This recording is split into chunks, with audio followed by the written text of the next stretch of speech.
2 ദിവസം മുമ്പ് ഈ പാത്രത്തിൽ കറിയാക്കി ഫ്രീസറിൽ വെച്ചിരുന്നതാണ് ഈ ബീൻസ് തോരൻ.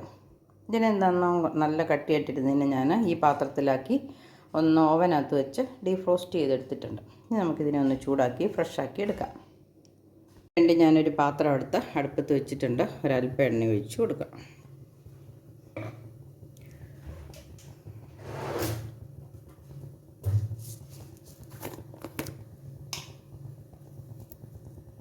എണ്ണയൊന്ന് ചൂടായിട്ടുണ്ട്. 2 കടുക്, എണ്ണയൊന്ന് മൂത്തൊന്നും അറിയാൻ മാത്രമേ 2 കടുക് ഇട്ടിട്ടുണ്ട്.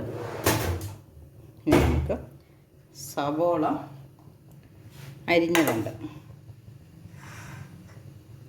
അല്പം കാരറ്റും അരിഞ്ഞെടുത്തിട്ടുണ്ട്, അത് രണ്ടും കൂടെ ചേർക്കാം. കടുക് പൊട്ടി സവോള ഇട്ട് കൊടുക്കുക. ആ പാത്രം ചൂടായി വരാൻ അല്പം സമയം എടുക്കുമെങ്കിലും ചൂടായി കഴിഞ്ഞാൽ പിന്നെ ഭയങ്കര ചൂടാണ് പാത്രം. പിന്നെ നമ്മൾ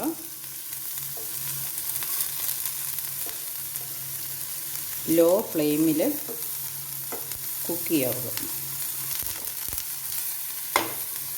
നമുക്ക് കാരറ്റും കൂടെ ഇട്ട് കൊടുക്കാം.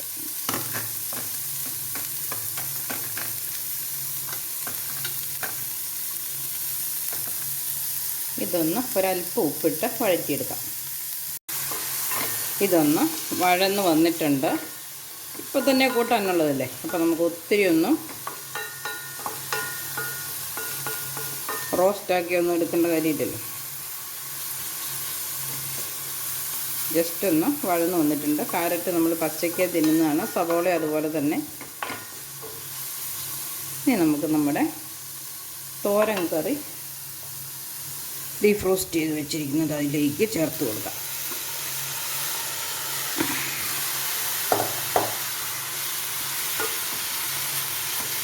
ഒരല്പം ഉള്ളി എല്ലാം ചേർത്തുണ്ടായിരുന്നുള്ളൂ, അതുകൊണ്ടാണ് നന്നായിട്ട് സവോള ചേർത്തത്.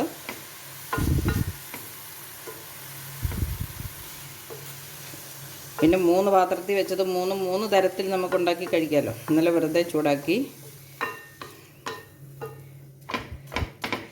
ഇന്ന്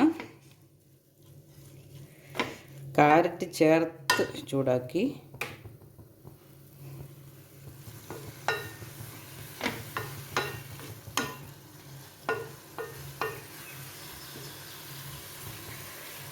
ഒത്തിരി നേരം പുറത്ത് വെച്ചുകൊണ്ടിരുന്നാൽ വെള്ളം വരും. അതുകൊണ്ടാണ് പെട്ടെന്ന് തന്നെ ഓവനകത്ത് വെച്ചിട്ട് നമ്മൾ ചൂടാക്കാനായിട്ട്. ഇപ്പോൾ തീ ഞാൻ ഇച്ചിരി കൂട്ടി വെച്ചിട്ടുണ്ട്. അപ്പോൾ ഇത് വരുന്ന വെള്ളം അങ്ങോട്ട് പറ്റി നന്നായിട്ട് തോർന്നു വന്നോളും. ഒട്ടും കുഴഞ്ഞും അവിഞ്ഞും ഒന്നും പോകാതിരിക്കാൻ വേണ്ടിയിട്ടാണ്. അവിയലല്ലല്ലോ, തോരനല്ലേ. അപ്പം ഇനി അതിനകത്തൊരല്പം കൂടെ ഉണ്ട്, അതോടെ ഒന്ന് നമുക്ക് വടിച്ചിടാം. അല്പം കറിവേപ്പിലയും കൂടെ ഇട്ട് കൊടുത്തു. നന്നായിട്ട് ഉണങ്ങി വന്നിട്ടുണ്ട്. നമുക്ക് തീ നിർത്താം. എന്നിട്ടൊരല്പം നേരം തുറന്നിരിക്കട്ടെ.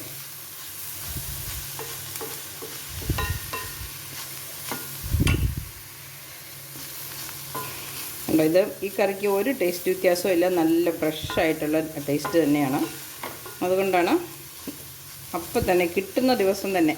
ആ ബീൻസ് ഇപ്പോൾ 3-4 ദിവസം ഇവിടെ വെച്ചിരുന്നിട്ട് ഇന്ന് കറി വെച്ചെങ്കിൽ ഒന്നിനും കൊള്ളില്ലായിരുന്നായിരിക്കും. അന്ന് തന്നെ നമ്മളത് വേവിച്ച് ഫ്രിഡ്ജിൽ കയറ്റിയതുകൊണ്ട് ഇപ്പം നമുക്ക് ഫ്രഷായിട്ട് കഴിക്കാൻ പറ്റും.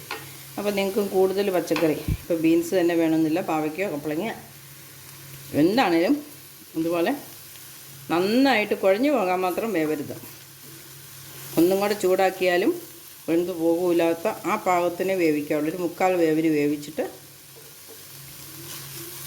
ഫ്രീസ് ചെയ്ത് വെച്ചാൽ നമുക്കിതുപോലെ ആവശ്യം വരുമ്പോൾ എടുത്ത് ഉപയോഗിക്കാം. അപ്പോൾ എൻ്റെ വീഡിയോ ഇഷ്ടപ്പെട്ടെങ്കിൽ എല്ലാവരും ഷെയർ ചെയ്യണം, ലൈക്ക് ചെയ്യണം. പുതിയൊരു വീഡിയോ ആയിട്ട് വരുന്നത് വരെ എല്ലാവർക്കും നന്ദി, നമസ്കാരം, ബൈ. ഷെയർ ചെയ്യാനും ലൈക്ക് ചെയ്യാനും മറക്കരുതേ.